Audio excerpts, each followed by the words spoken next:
Ceci est un livre audio autogénéré par Google. Partie 1. Le NUMERIQUE face à la fracture sociale. Chapitre 1. Stigmatique, errance et technologie. Pascal Plantard, Marianne Trainoir. Résumé. Cet article présente les principales analyses du groupe E-Inclusion, de M@Ersoin en se focalisant sur les usages d'un public très spécifique, les personnes en errance. Ces analyses s'articulent autour de la dialectique entre les phénomènes de stigmatisation et les usages des technologies. Mots-clés errance, TIC, usage, stigmate. Naissance d'une recherche. La fracture numérique, notion construite en référence à la fracture sociale, désigne les inégalités d'accès aux technologies de l'information et de la communication, TIC. Elle est en apparence très simple. Il y a ceux qui ont accès et ceux qui ne l'ont pas. Pour dépasser ce clivage simpliste et inopérant du point de vue des sciences humaines et sociales, on a rapidement évoqué une fracture numérique de deuxième niveau, lorsqu'on a approché la question des usages des TIC. Les phénomènes d'usage et non-usage s'étant eux-mêmes complexifiés, on parle aujourd'hui de fracture de troisième niveau pour signifier les inégales capacités des individus à tirer profit de leurs environnements numériques.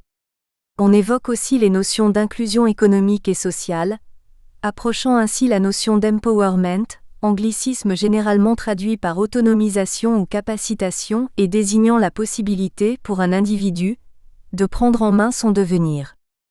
Ce que nous soulignons, c'est l'intérêt en s'éloignant d'une posture technocentrée, de questionner les phénomènes de recomposition sociale induits par les usages des TIC. Nous parlerons alors de phénomènes d'inclusion-exclusion numérique, E-inclusion, à penser non pas sur le modèle de la dualité mais sur celui d'un continuum de situations complexes. Depuis 2004, au sein du JM@Ersoin, un groupe de travail s'est constitué autour de ces questions. Ce groupe mobilise, selon les sphères d'intervention, des chercheurs, des doctorants, mais aussi des stagiaires, issus en particulier de la filière USETICTEF de l'Université de Rennes 2, ainsi que des acteurs de terrain, institutionnels, associatifs ou politiques, qui mènent des actions autour de cette question. Jusqu'en 2009, les rencontres et les échanges étaient essentiellement temporaires, stages, appels à projets, journées d'études. Depuis 2009, face à la montée en compétences du groupe qui s'est accompagnée d'une augmentation des demandes d'intervention, notamment avec un afflux de stages et de conférences sur ces thématiques, il a été décidé de mettre en place un dispositif pérenne favorisant les échanges et permettant de donner une visibilité nationale et internationale aux activités scientifiques menées en Bretagne autour de l'e-inclusion. Pour répondre à ces problématiques, nous travaillons sur les usages effectifs des TIC, en contraste avec les usages prescrits et les représentations dominantes. Le point de vue privilégié est celui des acteurs, bénéficiaires directs et ou accompagnateurs, dans leurs paroles, opinions, attitudes et représentations, mais aussi dans l'analyse de leurs activités avec les TIC. En outre, notre démarche de recherche se veut cumulative, pluridisciplinaire et participative. Ainsi nous utilisons les études déjà existantes pour affiner et enrichir les protocoles de recherche et mettre en perspective les résultats E-inclusion, avec les résultats globaux sur les usages des TIC en Bretagne. L'articulation théorique avec l'ensemble des sciences humaines et sociales qui s'intéressent aux usages des TIC est importante, notamment dans le cadre de M@Ersoin, à travers les collaborations scientifiques et la confrontation des hypothèses, des méthodes et des résultats auprès des pairs. Les actions de recherche intègrent également un protocole de restitution qui ne vise pas une restitution simple, mais la co-construction de sens avec les acteurs mobilisés dès le départ. Cela garantit la transparence des dispositifs, mais facilite aussi la diffusion des préconisations et l'appropriation de celles-ci par les acteurs. Dans ce domaine, nos modélisations sont assez avancées. Ainsi, elles ont été l'objet de plusieurs publications de premier rang. Nous sommes aujourd'hui en mesure de mener des enquêtes de type ethnographique, par entretien et ou observation, ou d'accompagner des enquêtes quantitatives au sein de l'Observatoire OPSIS de M@Ersoin, avec un haut degré de différenciation et de caractérisation des situations d'usage et de non-usage sur la base d'une typologie élémentaire qui distingue 5 grandes familles de situations: non-usage absolu, abandonnisme, pratique alternative rare, pratique opportuniste par procuration, usage. Cela nous permet, entre autres, d'adapter la problématique de la diffusion des TIC et notre démarche méthodologique à la spécificité des terrains, par exemple. Syndicats, SDF, professionnels du social, etc. Cet article est une production du groupe Inclusion de M@Ersoin centré sur une recherche spécifique menée dans le cadre d'un master TEF, Technologie pour l'éducation et la formation, à l'Université de Rennes 2 auprès des publics en errance, en partenariat avec la ville de Rennes. Celle-ci, en tant qu'acteur essentiel dans le domaine de la solidarité, nous a permis de lever les contraintes institutionnelles et d'entrer en contact avec les travailleurs sociaux tenus et très attachés au secret professionnel. Nous présentons dans un premier temps nos références scientifiques et notre cadre méthodologique, puis nos résultats et analyses à travers des vignettes ethnographiques présentant des situations empiriques significatives. 2. Une approche interactionniste de l'errance. Dans cette seconde partie, nous donnons un éclairage scientifique sur la notion d'errance. 1 de Simmel à Goffman, la pauvreté comme résultat d'un processus de désignation stigmatisante. Dans les sociétés modernes, la pauvreté n'est pas seulement l'état d'une personne qui manque de biens matériels, elle correspond également à un statut social spécifique qui marque profondément l'identité de ceux qui en font l'expérience. Elle ne peut donc se définir uniquement à partir d'un seuil. Pour Simmel, le véritable objet de recherche n'est alors pas la pauvreté mais la relation d'assistance. Selon lui, ce n'est pas le manque de moyens qui rend quelqu'un pauvre. Sociologiquement parlant, la personne pauvre est l'individu qui reçoit assistance à cause de ce manque de moyens. Simmel 2005 page 102. La pauvreté ne décrit pas une situation de privation matérielle, mais la situation de dépendance qui en résulte. Elle est donc le produit d'un processus de désignation que l'on nomme injonction paradoxale. J'aide donc je stigmatise en signifiant publiquement que la personne a besoin d'être aidée. Cette conception de la pauvreté permet d'étudier le sentiment subjectif que les personnes ont de leur propre situation. Pour Erving Goffman, référence incontestée sur le concept de stigmate, une personne est stigmatisée lorsqu'elle présente un signe ou qu'elle est dans une situation qui la disqualifie lors de ses interactions sociales. Plus ou moins visible, ce particularisme constitue un écart par rapport aux attentes normatives des autres à propos de son identité qui l'empêche d'être pleinement accepté par la société. Goffman distingue 3 catégories de stigmates: les dévalorisations corporelles, handicap, moral, un passé de délinquant ou tribal, l'appartenance à un groupe de marginaux. Le stigmate n'existe pas indépendamment de la valeur qu'on lui attribue. C'est un phénomène qui paraît être un mal nécessaire à la construction sociétale. Chaque personne éprouve sa normalité, en se confrontant quotidiennement à des personnes ou à des groupes stigmatisés. 2. L'errance, proposition d'une définition. L'errance généralement associée au manque de logement ne désigne pas, seulement, pour nous, l'extrême pauvreté ou l'absence de toit mais des situations bien plus complexes. L'Observatoire européen du sans-abrisme, FEANTSA, lance en 2005 la typologie ethos qui sert de cadre pour des débats, des initiatives de collecte de données, des recherches et l'élaboration de politiques de lutte contre l'exclusion liée au logement. Ethos classe les personnes sans domicile fixe en fonction de leur situation de survie. Être sans abri, dormant à la rue ou dans un local ne pouvant être considéré comme un local d'habitation, être sans logement, avec un abri mais provisoire dans des institutions, être en logement précaire, menacé d'expulsion, ou encore être en logement inadéquat, dans des caravanes sur des sites illégaux, en logement indigne. Le point faible de cette typologie est qu'elle ne prend en considération que les aspects liés aux conditions de logement. Nous considérons de notre côté l'errance comme une multiplication des difficultés dans tous les domaines de la vie sociale, notamment, mais pas seulement, dans le domaine du logement, entraînant une incapacité à investir l'espace et le temps de manière incluante et conduisant à une exclusion totale. Cette définition permet de dépasser la faiblesse des approches qui se fondent exclusivement sur l'exclusion liée au logement, confondant ainsi le fait d'être logé et l'action d'habiter. D'un côté, c'est la question du logement, de l'autre celle des relations sociales qui définissent l'habitant. Ainsi, des personnes logées peuvent être considérées en situation d'errance quand la fragilité de leur situation, sociales, économiques, familiales, de santé les empêchent d'habiter l'espace, urbain, intime, corporel, psychique, et le temps.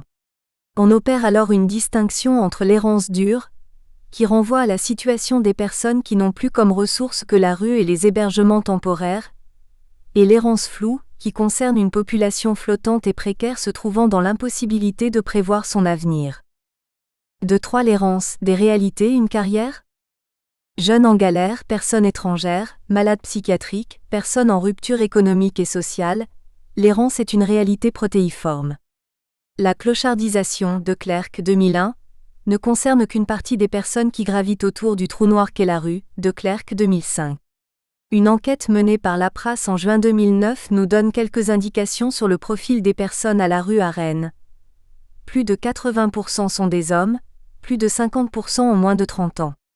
On relève des évolutions importantes par rapport aux enquêtes précédentes, 2002 et 2005. L'augmentation du nombre de personnes en demande d'asile, de personnes déclarant avoir des enfants, 38%, et de personnes déclarant avoir des ressources issues du travail, 10% de travailleurs pauvres. Serge Pogam, 1991, dans son étude sur la disqualification sociale, établit une typologie des personnes en situation d'exclusion selon leur degré de dépendance aux institutions. Les fragiles, les assistés et les marginaux. Les fragiles sont des personnes éloignées de la sphère du travail, mais qui espèrent une réinsertion. Les assistés sont dans une situation plus difficile et dépendent largement des aides sociales. C'est l'exclusion instituée. Enfin, les marginaux connaissent une véritable rupture et une multiplication des difficultés dans tous les domaines de la vie sociale. Les personnes sans domicile entrent très généralement dans cette dernière catégorie même si des personnes accidentées, se retrouvant à la rue suite à un accident de vie, correspondent plus à la catégorie des assistés. On peut ainsi considérer qu'elles sont SDF sans être en situation d'errance, selon la définition que l'on en a donnée. Ces 3 types peuvent être pensés comme les 3 phases d'un processus menant à la marginalisation, même si ce processus n'est ni automatique ni inéluctable. Serge Pogam parle plutôt alors d'expérience de la fragilité, de la dépendance et de la rupture. La notion de carrière permet de dépasser la diversité des situations. On la comprend comme un ensemble cohérent d'apprentissage, d'imitation, d'initiation et de formes d'adaptation et de maintien de soi. Vexliard, 1957, identifie 4 phases dans le processus de désocialisation menant l'individu à l'état de clochard. La phase agressive dans laquelle l'individu se rebelle et tente de maintenir son univers social antérieur, la phase régressive pendant laquelle les restrictions s'accumulent et l'individu se déprécie sans pour autant perdre l'espoir de retrouver sa place, la phase de fixation pendant laquelle l'individu rompt avec le passé, ce est le moment le plus aigu de la crise conflictuelle, et la phase de résignation, où le conflit est liquidé, accepté, rationalisé et même valorisé. Vexliard parle de renoncement social et de dégradation des besoins. Depuis cette première étude, de nombreux auteurs présentent la vie des personnes en situation d'errance comme une succession de 3 étapes plus ou moins obligées. Julien Daymon 2002 parle de 3 étapes typiques. La fragilisation, qui désigne la période pendant laquelle l'individu tombe dans la précarité sans pour autant être visible. La routinisation, période pendant laquelle l'individu s'adapte au monde de la rue, adopte des comportements propres au SDF et se crée un réseau de débrouille en lien avec les associations et les services sociaux, et la sédentarisation, synonyme d'installation dans l'espace public et de création des apostrophes. Un réseau de survie parallèle à l'assistance publique, auquel l'individu a de moins en moins recours. Maryse Bresson, 1998, évoque la galère, la zone et la cloche comme 3 mondes de la marginalité, que les individus peuvent parcourir successivement dans un processus de dégradation continue. De leur côté, Vincent de Goljac et Isabelle Tabaoda Leonetti évoquent une sorte de trajectoire type en 3 phases vers la désinsertion.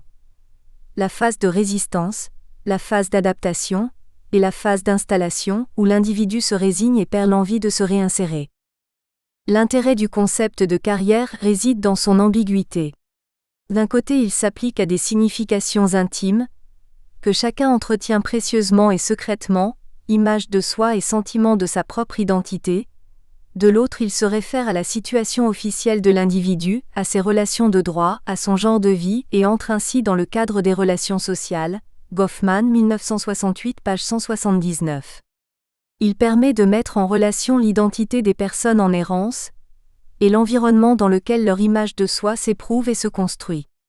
L'identité est appréhendée comme une construction, un processus, une dynamique de désorganisation et de réorganisation autour de situations existentielles nouvelles. De 4 enfermés dehors, l'errance, une expérience totale.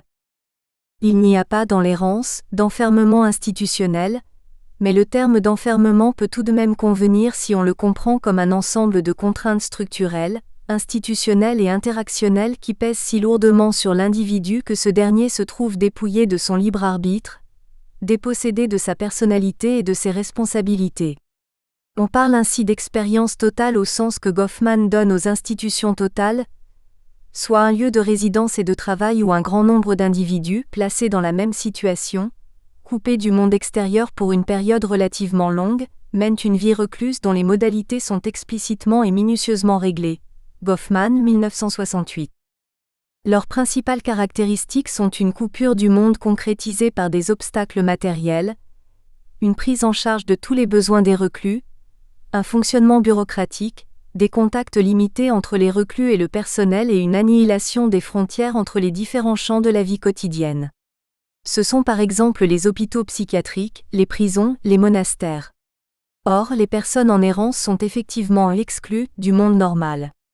Leurs besoins sont partiellement pris en charge par des institutions dont elles dépendent notamment du point de vue de leur fonctionnement, horaire d'ouverture par exemple.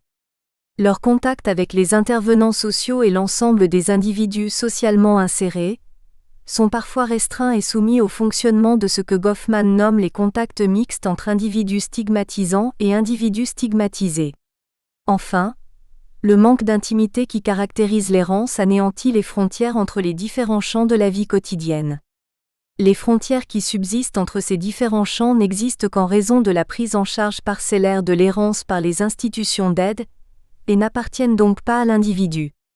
Pourtant, il existe une différence fondamentale entre l'institution totale décrite par Goffman et l'errance: l'extrême hétérogénéité des situations vécues.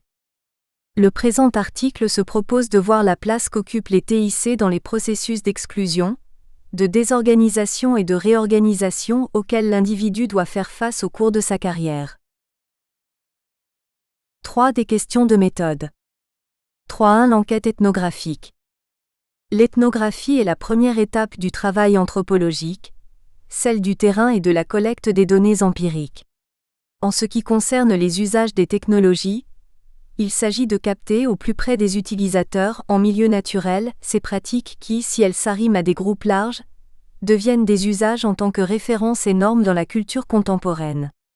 Pour reprendre une formule utilisée par Pascal Plantard au séminaire annuel M@Ersoin de 2009, le M@Ersoin s'immerge.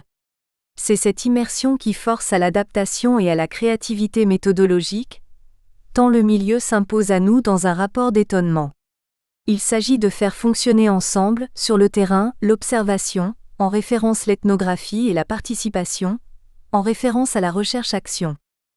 Ce sont les structures de ce que Jemila Zeneidi-Henry nomme la géographie du savoir survivre. Zeneidi-Henry, 2009, qui se dévoilent petit à petit lors de cette recherche. Selon elle, c'est en fréquentant ces lieux spécialisés dans la prise en charge des SDF que précisément l'identité SDF s'éprouve et se construit. Zeneidi-Henry, 2009, page 111. Choisir les lieux d'accueil de l'errance comme terrain d'enquête permet non seulement d'accéder à une population que l'on côtoie sans la fréquenter, mais aussi d'observer les différentes présentations de soi opérées par les individus en fonction des espaces de rencontre. Cet investissement systématique des lieux d'accueil, en favorisant l'interconnaissance et la reconnaissance mutuelle, a en outre ouvert la porte à d'autres échanges hors les murs. 3.2 De l'observation participante à la participation observante. La présence prolongée sur le terrain entraîne inévitablement des relations de proximité, voire une intimité avec les différents acteurs. Ainsi, la primauté de l'implication interactionnelle et intersubjective sur la prétention à l'observation objective nous conduit à opérer un glissement sémantique de l'observation participante vers la participation observante. Le travail de terrain est nécessairement de nature interactionnelle. D'autant plus qu'avec un public en situation d'urgence, il est difficile de ne pas répondre à la sollicitation. Or, s'il y a intervention, elle ne se fait pas sur le terrain mais en situation. Le changement de vocabulaire n'est pas anodin. En passant de sur à en, c'est au sens que les individus donnent à la situation que le chercheur accède. La participation donne donc de la valeur aux matériaux empiriques récoltés. L'implication du chercheur évolue alors vers une démarche de type recherche-action. Le passage par l'écriture revêt une double importance comme opération cathartique et opération de distanciation réflexive. L'enquête répond nécessairement à une temporalité longue, car il faut prendre le temps d'apprivoiser le terrain pour dépasser tous les processus de stigmatisation que l'on prétend observer. Il s'agit d'entrer chez ce que Goffman nomme les initiés devant qui l'individu n'a plus besoin de cacher son stigmate, car il se sait accepté comme quelqu'un d'ordinaire. Les initiés sont des normaux qui, du fait de leur situation particulière, pénètrent et comprennent intimement la vie secrète des stigmatisés, et se voient accorder une certaine admission, une sorte de participation honoraire au clan. Goffman, 2001, page 41. 4 usages et stigmates. Présentons maintenant nos analyses à partir de situations empiriques significatives. 4. Gérard, dis-lui qui je suis. Gérard a une quarantaine d'années, et une vie marquée par 20 ans de rue et plusieurs années de prison. Il a aujourd'hui retrouvé un logement. Après avoir travaillé dans un atelier d'insertion, il touche actuellement les assédiques. Il s'en sort petit à petit, tente de reconstruire un couple avec son compagnon rencontré en prison et a décidé de trouver un métier, et de devenir préparateur de commandes. Mais pour cela, il faut que je apprenne l'informatique. Quand il fait part de son projet au Pôle emploi, on lui propose un accompagnement personnalisé de retour à l'emploi, dans lequel sera financée une formation en informatique. Cet accompagnement est délégué au CLPS, Centre de formation pour adultes. Rapidement, Gérard se trouve en difficulté dans ce dispositif qui semble inapproprié. Il se présente au restaurant social le 24 mars 2010 très agité et très remonté contre son accompagnatrice. Il fait alors appel au responsable de la structure. « Dis-lui qui je suis, dis-lui qui je suis, le chemin que j'ai fait, que quand j'ai commencé il y a 5 ans j'étais place Sainte-Anne, je faisais que picoler, je vivais dans une caravane. Dis-lui que j'ai fait de la prison, dis-lui que je suis un alcoolique. Dis-lui à cette pétasse qui veut me faire perdre mon logement alors que j'ai tellement galéré à construire ça, que j'ai toujours tout été chercher tout seul comme quand j'ai trouvé mon boulot au AIPR, atelier d'insertion. » Elle cassera finalement le contrat d'engagement réciproque ce même jour en début d'après-midi, après qu'il l'ait traitée d'incompétente. Il expliquera plus tard. Après 4 rendez-vous, il faut que ça avance, je fais ma part du contrat, elle le fait pas. Il faut que je trouve tout seul des trucs. Il voulait me faire des cours d'informatique super chers à l'autre bout de la ville alors que j'en ai trouvé des gratuits à côté de chez moi, dans un pôle nouvelle technologie de la ville de Rennes. Mais tout ça j'ai tout trouvé tout seul. Cette histoire traduit l'incapacité du travail social institué à entendre et à répondre au-delà de la demande immédiate, ici apprendre l'informatique, alors que ce que vise Gérard c'est une reconstruction complète. L'apprentissage de l'informatique n'est alors qu'une étape, presque un prétexte, dans un processus de reconversion identitaire Pichon 2007 vers une identité sociale plus valorisante. On ne lui propose qu'un placebo, une réponse pratique et normalisée à la demande littérale. Ce phénomène d'aveuglement par la demande première a déjà été identifié par Pascal Plantard, 1992, 1999, 2009, qui le met en relation avec ce que l'analyse institutionnelle qualifie de dialectique instituant-institué. L'analyse institutionnelle s'intéresse à l'organisation en tant qu'institution, c'est-à-dire un ensemble de règles, de normes, de valeurs, de relations et de rapports de force. L'institution est la cristallisation, instituée, d'un rapport de force instituant. Généralement un groupe en domine un autre et l'origine de cette domination est occultée. L'irruption des TIC dans le travail social fait office d'analyseur institutionnel, et nous montre bien que la relation travailleur social-bénéficiaire est trop souvent une relation de pouvoir qu'aucune formation sérieuse ne semble pouvoir réguler. Les bénéficiaires, tout comme Gérard, fuient alors la situation vécue au mieux comme stérile et au pire comme dangereuse. Pascale Pichon propose 2 éléments qu'elle juge essentiels pour comprendre le processus de sortie de la rue. D'une part, la force de captation que produit la carrière de survie sur les individus, d'autre part l'impossibilité de s'en extraire sans soutien relationnel et reconnaissance de l'expérience vécue, Pichon 2007 page 210. Pour s'en sortir, il faut donc prendre en compte l'ensemble de la carrière de survie, reconstruire son unicité biographique. C'est le processus que Gérard a amorcé, il y a 5 ans dit-il, mais il a besoin d'aide notamment pour se réapproprier son expérience de la rue et dire qui il est. Il s'agit d'atteindre ce que Bertrand Bergier nomme la disposition expérientielle, Bergier 2000 page 79, idée selon laquelle la position qu'occupe l'individu n'est ni immuable ni expérimentale mais si difficile soit-elle, elle est toujours une ressource que l'individu doit pouvoir mobiliser.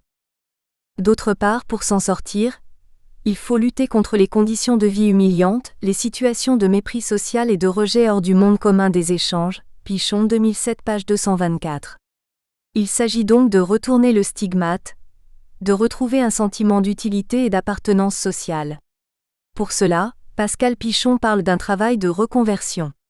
On voit la force que peuvent avoir les TIC dans ce processus de reconstruction d'estime de soi, d'accès à un vrai travail parce que ce que je fais pour l'instant c'est du jeu pas de l'informatique, nous dit Gérard. Les TIC, en tant que culture contemporaine, véhiculent des représentations socialement valorisées. Elles facilitent souvent le travail de retournement du stigmate, comme nous le montre Gérard que les TIC accompagnent vers l'emploi. 4.2 Se dire jeune avant d'être en galère. Les jeunes errants affichent ostensiblement, dans certains lieux, des téléphones portables dont ils ont des usages de jeunes, écoute de musique, lecture de vidéos, échange de fichiers, alors que dans d'autres lieux, ils cachent ces mêmes téléphones, symboles de richesse et d'intégration, qu'ils pensent ne pas avoir le droit de porter quand ils viennent demander de l'aide. Ainsi, ils répondent parfois aux stigmates en adoptant l'attitude qu'ils pensent attendue d'eux, mais le retournent à d'autres moments et dans d'autres lieux se déclarant ainsi jeunes avant d'être en galère. Ce téléphone que les jeunes portent en bandoulière comme le signe de leur jeunesse et de leur intégration dans le monde de la modernité, est parfois inopérant. Vidé de sa fonction, il se réduit alors à un symbole, celui de la capacité à être en lien avec le monde qui les entoure. Ces pratiques, que l'on peut qualifier d'usage, se réfèrent aux pratiques d'un groupe social plus large, les jeunes. Ces jeunes errants demandent légitimement à ce qu'on reconnaisse leur appartenance à ce groupe, afin de reléguer l'étiquette de SDF au second plan. Dans ce cas, les usages des TIC peuvent être considérés comme des processus de différenciation générationnelle par rapport à la figure repoussoire du clochard, la figure plus âgée de la rue. Néanmoins, au sein d'une même génération, on trouve également plusieurs publics qui répondent aux stigmates de façon différente. Les galériens, ces jeunes en galère que nous venons d'évoquer, évoluent dans ce que Pogam appelle la marginalité conjurée, Pogam 1991. Ainsi, ils sont généralement hébergés entre amis ou en foyer et affichent une volonté farouche de s'en sortir. Ils font également preuve d'un scrupuleux respect des normes de la propreté du corps et des vêtements. Pogam 2009 page 134. Vincent de Goljac et Isabelle Tabaoda Leonetti, 1994, ont regroupé en 3 catégories les façons qu'ont les individus de réduire la souffrance associée à une situation difficile ou stigmatisée. La réponse de ces jeunes en galère peut alors être qualifiée de dégagement. Le dégagement consiste à agir sur la situation elle-même, au niveau individuel ou collectif. Il paraît tout de même important de souligner que chez les jeunes SDF, on constate très peu d'actions collectives et ou militantes, à l'exception notable des enfants de Don Quichotte. Ce sont ces jeunes qui, parfois, ont des sacs entiers de téléphones ou de chargeurs de différentes marques. Outre l'origine trouble de ces équipements, l'usage qui en effet dépasse souvent la fonction initiale, téléphoner pour devenir une monnaie d'échange. Cédric et Yann nous ont raconté comment on a revendu un téléphone qu'on venait d'acheter le double du prix pour aller passer le week-end à Marseille. Les zonards. Les zonards sont eux aussi équipés en matière de TIC, mais ils ne le revendiquent pas. Par contre, ils revendiquent leur errance comme un choix de vie. Cette situation correspond à la marginalité organisée, que décrit Serge Pogam lorsqu'il évoque les personnes logées en squat, qui refusent les hébergements en foyer vécus comme des espaces de privation de liberté. Ces jeunes ont tendance à faire de leur discrédit un avantage voire une dignité, et occupent l'espace public de manière délibérément très visible alors que les premiers sont complètement invisibles. C'est ce que Vincent de Goljac et Isabelle Tabaoda Leonetti, 1994, nomment le contournement. Celui-ci consiste à modifier la signification de la situation, en se démarquant du système de valeurs qui fonde la stigmatisation. La prise de distance par la dérision, la valorisation de conduites généralement réprouvées et l'appel à d'autres systèmes de valeurs constituent les éléments de cette réponse. Lors de nos observations, nous avons pu constater qu'il n'était pas rare qu'un zonard possède un téléphone portable en état de marche qu'il vient recharger dans les lieux d'accueil. Même si c'est plus exceptionnel, certains possèdent même des ordinateurs portables qu'ils cachent dans leur sac à dos. Pour ceux qui sortent à peine de la zone, l'équipement TIC à posséder en premier, c'est la télévision autour de laquelle s'organise l'intimité de l'espace habité même s'il s'agit d'un logement précaire, squat, caravane. On ne peut que constater que s'ils revendiquent un choix de vie hors norme sur beaucoup d'activités sociales, leurs usages des TIC sont très normés.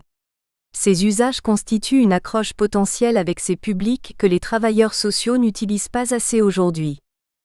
4.3 Géolocalisation du stigmate. Petit à petit, nous avons rencontré ces jeunes en errance dans différents lieux d'accueil. Nous avons découvert alors qu'ils ne s'y présentaient pas tout à fait de la même manière, jusqu'à parfois donner des noms-surnoms différents. Nous allons tenter de décrire une géographie des stigmates mettant en jeu les TIC. Les structures d'accueil de jour fonctionnant avec des professionnels sont des lieux de charge pour les technologies mobiles, téléphone, lecteur DVD portable, ordinateur portable, lecteur MP3.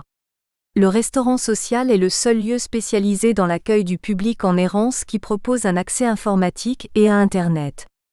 Ces lieux, animés par des professionnels formés, proposent un environnement où les TIC peuvent être banalisés au-delà de leurs usages symboliques.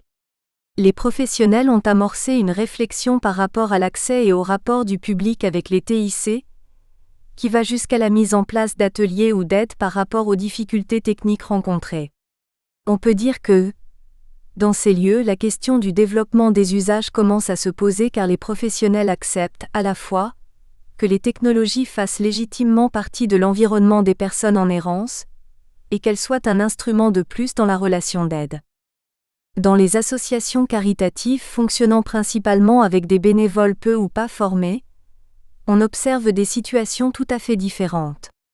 Lors des distributions de nourriture dans ces associations, les mêmes jeunes rencontrés dans les structures professionnalisées retirent et cachent leurs équipements technologiques comme s'ils étaient des signes extérieurs de richesse interdisant l'accès à la banque alimentaire.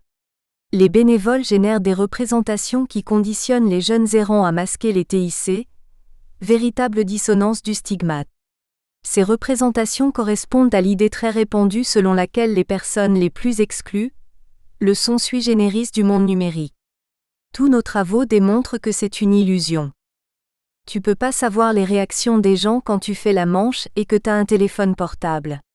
Quand tu fais la manche, tu dois forcément être un clochard qui pue et qui boit. Quand tu bois, tu les déranges, quand tu bois pas, tu les déranges. Tu les déranges tout le temps, les gens. Marc, le 28/4/2010. Dans les lieux d'accueil peu fréquentés par les plus jeunes, on constate un déni total de la question de l'équipement TIC des personnes en errance. Où Maryse Marpsa a travaillé sur l'expérience vécue de la survie, à partir du journal en ligne d'un sans-domicile fixe de Honolulu. Elle observe qu'on attend généralement des personnes démunies méritantes, des qualités que la moyenne des individus ne possède pas.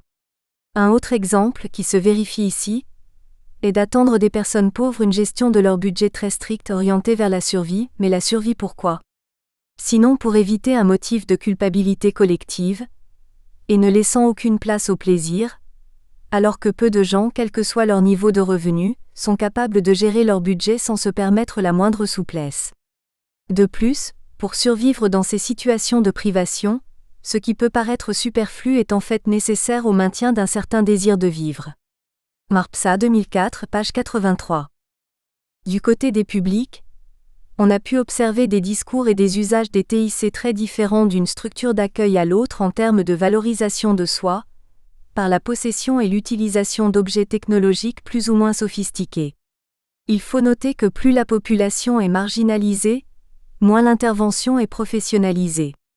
Elle est alors déléguée à des associations fonctionnant avec des bénévoles sur le mode de l'intervention humanitaire. Il n'est pas question dans notre propos d'opposer les bénévoles aux professionnels qui, bien évidemment, ne sont pas à l'abri du jugement moral mais plutôt de pointer que les besoins de formation sur les publics et sur les usages des TIC sont immenses, pour les uns comme pour les autres. 4 jeunes et SDF, stigmates au carré. Arrêtons-nous un instant à la pause, lieu d'accueil de soirée du SAMU social. C'est un lieu expérimental, ouvert en novembre 2009 animé par des bénévoles. Ce sont les jeunes en errance qui, les premiers, se sont appropriés ce lieu, juste avant l'arrivée massive des familles de demandeurs d'asile après la fin de la période hivernale. Un public chasse l'autre. Ce public jeune a provoqué une déception massive des bénévoles dans laquelle les TIC ont une place non négligeable. Mais ils sont où nos SDF ? Le 6/1/2010. Je suis scandalisé par la bande de jeunes avec iPod et portable qui écoutent de la musique, qui entrent et qui sortent du local sans arrêt et qui nous testent. Me dis pas qu'ils sont précaires, ils ont des téléphones, des iPods et des t-shirts diesel. Tu sais combien ça coûte un t-shirt diesel ? Ils énervent les autres usagers et parasitent notre travail auprès des vrais exclus. On est là pour répondre à l'urgence. Comment on fait pour mesurer l'urgence ? Qu'est-ce qu'ils font là ? On n'est pas là pour eux. Le cahier de liaison de la halte de soirée du SAMU social atteste de ce sentiment partagé par plusieurs bénévoles. Soirée très agitée, nouvelle altercation. Exclusion de nombreux jeunes qui se représenteront quand même demain. Ils ont beaucoup insisté pour rentrer, et devant notre refus nous ont prévenu qu'ils reviendraient tous les soirs jusqu'à dimanche. Le 19/1/2010, il faut faire comprendre à la bande de jeunes que l'accueil n'est pas fait pour eux. PS. Beaucoup de deals sur le parking, le 29/1/2010, soirée mouvementée à la pause, les plus jeunes nous testent un maximum, le 8/2/2010. Un peu d'énervement avec les jeunes, le 14/2/2010.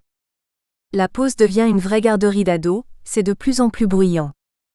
Le 19/2/2010. Soirée calme à la pause. Toujours le même petit groupe de jeunes qui font du bazar, le 1/3/2010.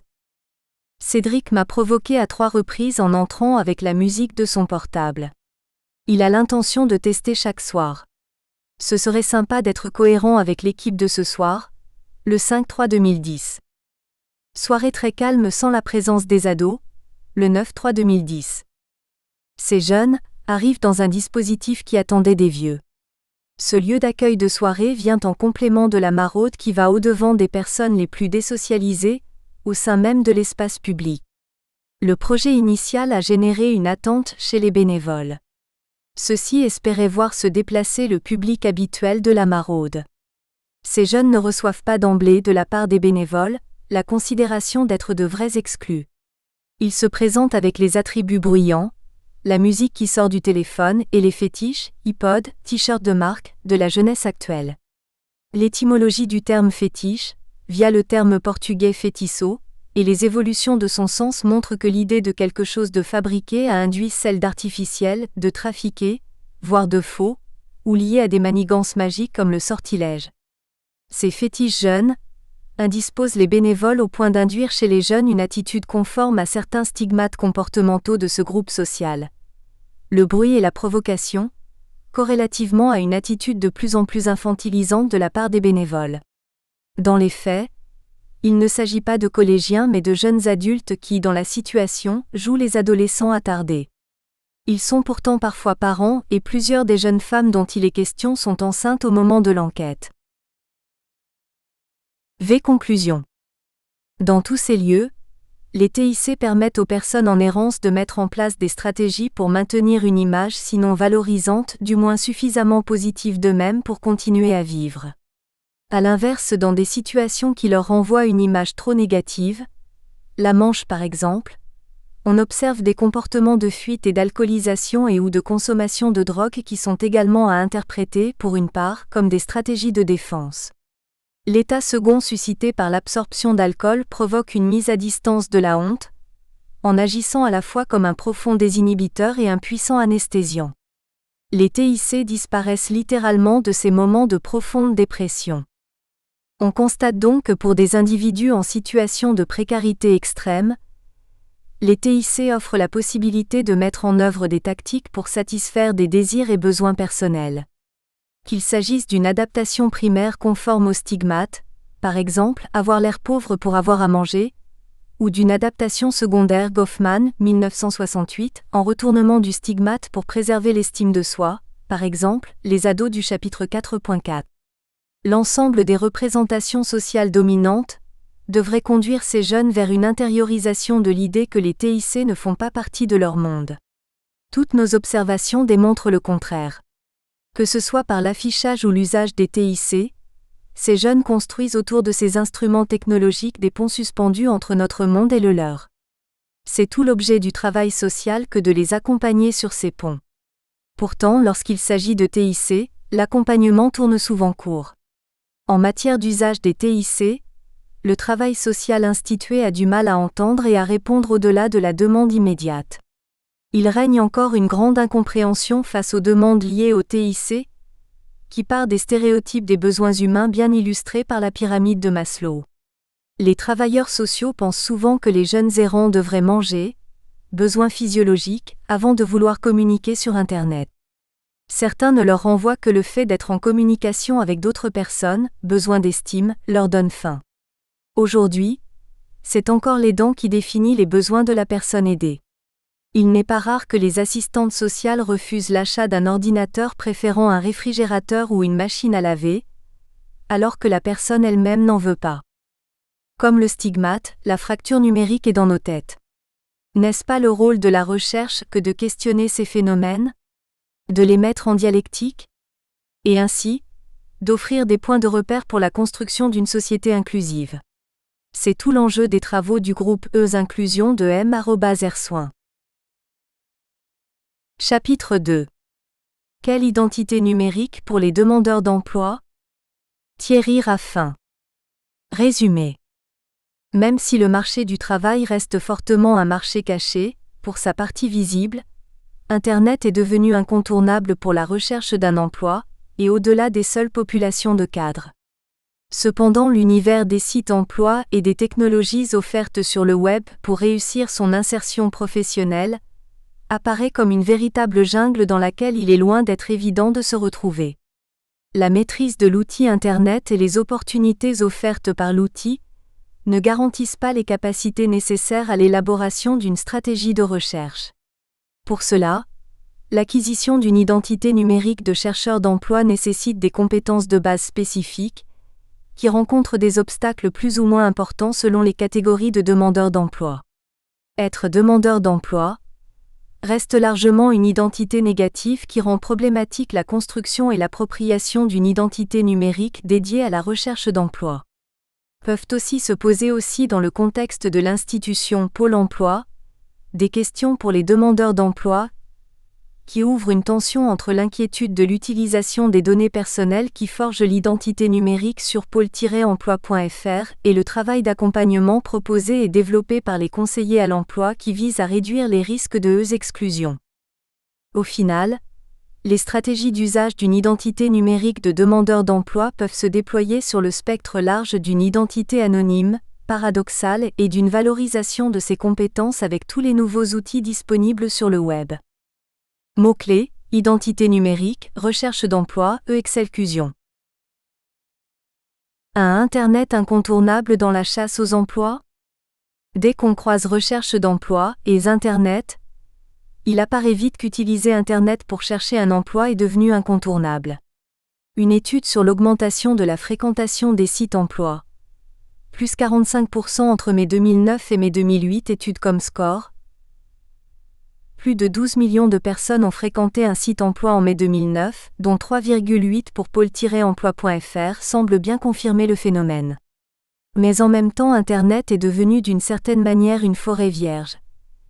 Il suffit de voir les centaines de milliers de résultats que Google, mais les autres moteurs aussi, remontent pour la moindre requête, et en particulier une véritable jungle pour la recherche d'emploi. ANPE.fr a un temps tenté, à défaut de pouvoir faire la police, de guider ou d'orienter les chercheurs d'emploi dans la profusion des sites emploi avec la mise en place d'un label Net Emploi. Depuis, les modalités de la recherche d'emploi sur Internet se sont diversifiées avec la sophistication des sites, l'enrichissement des services et des fonctionnalités, avec la croissance et la multiplication des réseaux sociaux du Web 2.0, avec l'extension tentaculaire de la blogosphère. Bref, aujourd'hui plus qu'hier encore, il est devenu complexe d'organiser sa recherche d'emploi via Internet. Les questions de savoir comment valoriser ses compétences et de comment se donner une visibilité sur Internet sont devenues à la fois plus cruciales et plus épineuses. Vaut-il mieux multiplier à l'infini ses envois de candidatures sur les sites emploi ou corporate qui diffusent des offres? Ou bien déposer en ligne son CV dans une banque de profils? Ou encore accumuler les références sur son réseau social? Ou bien ouvrir un blog personnel pour attirer l'attention? Sachant que tout cela peut être fait de manière complémentaire? Mais où est la priorité? Quel est le meilleur moyen? Car dans la course à l'emploi, l'efficacité de la recherche est un critère crucial. Mais comment apprécier cette efficacité dès lors que les processus de consultation, de recherche sur Internet sont parfois sinon erratiques, du moins obscurs? Cela est d'autant plus stressant que se mêle inévitablement à toutes ces interrogations une dimension psychologique de présentation de soi face à ce Moloch moderne que peut apparaître Internet. Le choix entre déposer son profil à l'intérieur d'une immense banque de CV où l'on peut avoir le sentiment de s'y perdre, de s'y sentir comprimé, d'y être anonymisé comme atomisé, ou ouvrir un blog valorisant l'individu dans toute son originalité créatrice mais perdu dans l'infini corpusculaire de la blogosphère peut apparaître cornélien. Toutes ces questions peuvent se résumer en une seule. Quelle identité numérique promouvoir pour trouver ou retrouver un emploi? Dans un espace Internet des sites emploi largement occupés par la présence quasi incontournable du site pôle-emploi.fr, premier site emploi en France. Figure 1, la jungle des sites emploi sur le web. 2. Le e-recrutement, de quoi parle-t-on et pour qui? Pendant longtemps, les mots en isme constituaient un incontournable de la rhétorique savante. Aujourd'hui, on fait plus court et plus ésotérique, puisque ce sont les mots en E qui se prononcent I qui focalisent l'attention. Ainsi, exclusion ou inclusion viennent supplanter la fracture numérique, sans qu'il soit toujours facile de définir ce que l'on entend vraiment par là d'un strict point de vue conceptuel. Dans le domaine spécifique de l'emploi, c'est le e-recrutement qui s'impose. Le mot est en vogue et peuple largement la littérature web du secteur RH.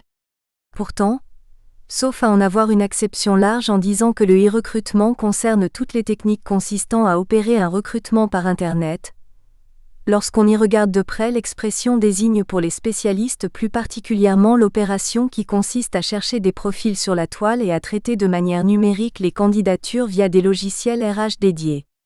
Ceci demande donc un minimum d'investissement en temps et en solutions logicielles qui ne sont pas nécessairement accessibles à toutes les organisations, et qui ne sont pas forcément rentables pour tous les profils, et qui en tout état de cause participent aussi d'une culture Internet particulière, la ERH.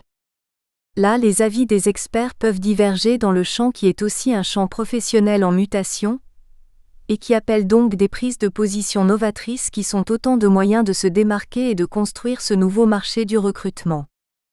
On peut tout au moins constater que si tout un chacun des candidats peut être invité à mettre son profil en ligne et à le valoriser, on y reviendra, cette opération qui demande un minimum de compétences et qui n'est pas toujours dans ses formes les plus élaborées accessible à tous, n'est pas forcément productive pour tous non plus. Il convient déjà là de rappeler que dire qu'Internet est devenu incontournable, c'est surtout dire que sa prégnance dans la recherche d'offres est le phénomène émergent de ces dernières années. Il est devenu le premier vecteur de recherche d'emploi pour les cadres en 2008. Enquête mobilité des cadres APEC 2008. Tableau 1. Evolution des modalités de recherche d'emploi des cadres dans le temps, source APEC. Source APEC. Mais on parle ici des cadres, Il faut se souvenir le marché des cadres représente à lui seul moins de 20% des offres, et que leur moyen privilégié d'accès à l'emploi a longtemps été le jeu des relations personnelles et dans une moindre mesure les candidatures spontanées. C'est aussi rappeler que le marché du travail se subdivise classiquement en deux zones dont Internet vient d'une certaine manière perturber les frontières. Le marché caché, où des opportunités d'emploi ne sont jamais déclarées et où opère le système des prospections individuelles via les réseaux d'amis ou professionnels ou encore les candidatures spontanées, et le marché des offres d'emploi proprement dit longtemps monopolisé par la presse et la NPE. Le marché caché représente encore, de manière variable selon les secteurs et les niveaux d'emploi, de 50 à 70% des opportunités, et constitue ainsi un canal non négligeable pour les demandeurs les moins qualifiés qui peuvent espérer contourner ainsi la suprématie médiatique d'Internet en développant leurs techniques de recherche d'emploi. Il reste que pôle-emploi.fr a vocation à donner un peu plus de visibilité au marché du travail, et ainsi à faciliter l'intermédiation entre les offres et les demandes par leur affichage, aujourd'hui numérique. 3. L'effet de la fusion Pôle emploi sur l'identité numérique du demandeur d'emploi. De manière toute générale, la question de l'identité numérique pour un chercheur d'emploi revêt plusieurs dimensions qui s'enchevêtrent et qui rendent sa gestion complexe, ce qui ne va pas sans affecter la capacité à optimiser l'utilisation d'un site comme pôle-emploi.fr. Mon hypothèse est qu'on ne peut comprendre cette gestion de l'identité numérique, et les difficultés qu'elle pose, sans la rapporter à la question de l'identité physique et psychologique du chercheur d'emploi au sens classique du terme, tant du point de vue de la reconnaissance ou non-reconnaissance sociale que du point de vue de la reconnaissance des compétences, et l'exigence permanente de pouvoir les attester ou les valoriser. La situation a été transformée par le processus de fusion de l'ANPE et de l'ACEDIC, dont il faut rappeler que l'ambition et l'objectif aujourd'hui en partie réalisés, est de simplifier les démarches des demandeurs d'emploi en créant pour eux un interlocuteur unique sur toutes les questions relatives à cette situation de demandeur d'emploi tant au niveau de l'indemnisation, que de l'insertion ou la réinsertion professionnelle, par l'emploi direct, aidé ou par des dispositifs d'accompagnement, de reconversion ou de formation. Avant l'unification, le chômeur pouvait avoir d'une certaine manière une double identité, celle d'un ayant droit en tant que bénéficiaire de l'assurance chômage et il se définissait de ce point de vue en regard de l'ACEDIC, et celle à proprement parler d'un chercheur d'emploi, et avait affaire surtout sur ce versant identitaire à la NPE. Aujourd'hui qu'il est à faire valoir ses droits, mais aussi ses obligations de recherche active d'emploi, il n'a plus affaire qu'à une seule institution Pôle emploi. Et cette mutation s'est opérée dans un temps record. 1 an à peine, bien plus vite qu'évoluent les comportements et les pratiques humaines. Bien sûr du jour au lendemain, du 31 décembre 2008 au 1er janvier 2009, les deux sites acedic.fr et anpe.fr qui servaient à délivrer à distance les services de l'indemnisation et du placement ont été fusionnés par l'ouverture du portail pôle-emploi.fr, mais on pouvait voir que cette fusion n'était pas encore totale et que sous l'unité du nouveau logo, continuer en page secondaire à vivre les anciens services à distance des sites acedic.fr et anpe.fr devenus des services de pôle-emploi.fr. Du coup, cela avait une conséquence immédiate. S'agissant d'utiliser les services personnalisés sur ces deux sites, les demandeurs d'emploi devaient jongler, mais comme ils le faisaient jusqu'ici avec 2 séries de codes de connexion, pour circuler d'une part dans les services de l'indemnisation, s'actualiser, déclarer un changement de situation, connaître le montant de son indemnisation et ses avis de paiement, télécharger des attestations fiscales ou de situation, et d'autre part dans les services de la recherche des emploi, recevoir des offres, diffuser son CV, télécandidater sur des offres ou répondre à des propositions d'employeurs. Ce qui pouvait se comprendre lorsqu'ANPE et ACEDIC étaient encore des entités séparées, pouvait apparaître un peu incongru dès lors que les deux constituaient un seul organisme Pôle emploi. Ceci conduisait ou obligeait les deux à se déconnecter d'un service, pour se connecter à un autre en passant de l'indemnisation au placement, ou le contraire. Donc ce n'était pas simple, et cette complexité qu'on connaît habituellement lorsqu'on navigue sur Internet entre ces différents espaces personnels ouverts sur une multitude de sites, avec les risques de s'y perdre, d'oublier ses codes etc., se retrouver à l'intérieur d'un seul site dont l'ergonomie de navigation devait être totalement revue et se mettre en conformité avec l'évolution institutionnelle. C'est ce qui a été fait au 14 novembre 2009 avec la possibilité offerte de fédération des identités. Ce qu'il est intéressant de noter immédiatement, c'est que cette entreprise de simplification, cohérente avec le projet institutionnel de simplifier les démarches en proposant aux demandeurs d'emploi un seul site, physique et virtuel, de référence pour constituer son identité de demandeur d'emploi, ne va pas sans difficulté ou interrogation, qui trouve un écho particulier dès lors que cette identité se pose en termes numériques. 4. Demandeur d'emploi, une identité difficile à assumer. Avant de revenir sur la question de la fédération des identités, et pour bien comprendre les enjeux et les questions qui se posent aujourd'hui, il faut revenir un peu en arrière et faire un petit détour. Car on part de loin dans cette affaire. Tout d'abord, il convient de rappeler que l'identité de demandeur d'emploi, c'est le nom consacré par l'institution et la loi, apparaît dans le monde social comme une identité négative. Le demandeur d'emploi, c'est dans la conscience sociétale le sans-emploi, ou plus communément le chômeur. Il n'est pas facile psychologiquement d'élaborer une identité sur cette situation d'exclusion du marché du travail. D'ailleurs, deux séries de codes, l'identifiant 2 pour demandeur d'emploi et le code emploi-métier, le fameux code ROM pour répertoire opérationnel des métiers et des emplois, sont immédiatement associés à cette situation pour ceux des chercheurs d'emploi qui se déclarent comme tels et s'inscrivent aujourd'hui à Pôle emploi. Un d'eux s'identifie déjà à la base, ou plutôt est identifié désigné comme tel par ces deux codes fondamentaux. On comprend vite que le syndrome du prisonnier, je ne suis pas un numéro, peut jouer à l'encontre d'une telle identité et la taraude négativement de l'intérieur. Bref, il y a dans l'existence même du dûment inscrit une réelle tension entre les effets institutionnels de la codification. Nous espérons que vous avez apprécié cet aperçu. Pour continuer à écouter ce livre audio sur Google Play Livres, utilisez le lien dans la description de la vidéo.